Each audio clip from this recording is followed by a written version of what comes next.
اذا باش نحكيو على هذه الرياضه اللي ماهيش معروفه، انا خاصه شخصيا ما نعرفهاش، خاصه انا اكثر شكون يتعاطاوها، شنو هو الانشطه اللي قمتوا بهم في تونس وشنو مشاريعكم المستقبليه؟ والله في تونس نقولوا احنا رياضه لو حصلت هي معناها سنوبورد. نفسها نجموا معناها كما نقولوا نمارسوها حتى على الرمل. في جنوب تونس سامي مهني صديق ليا قام هز جماعه من هنايا معناها المان ومشاو للصحراء التونسيه وقاموا معناها بالتزحلق بالطبيعه. الفرق اللي ما بين هنا في المانيا مثلا تو العام هذا شارك في البطوله العالميه للوح الرمل، هما عندهم جبل وعندهم كما نقولوا دوائر تهز الفوق. احنا يلزمنا شويه ننظموا الحكايه في تونس معناها.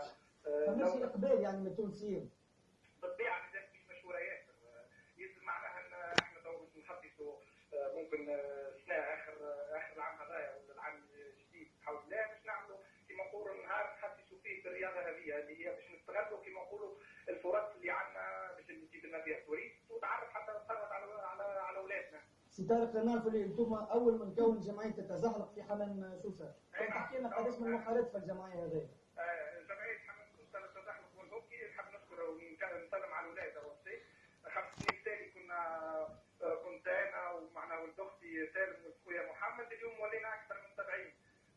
وهذا كان معناها كما نقولوا مستحيل بالاعانه اللي قام بها الدكتور محمد هلول معناها البريزيدون تاعنا.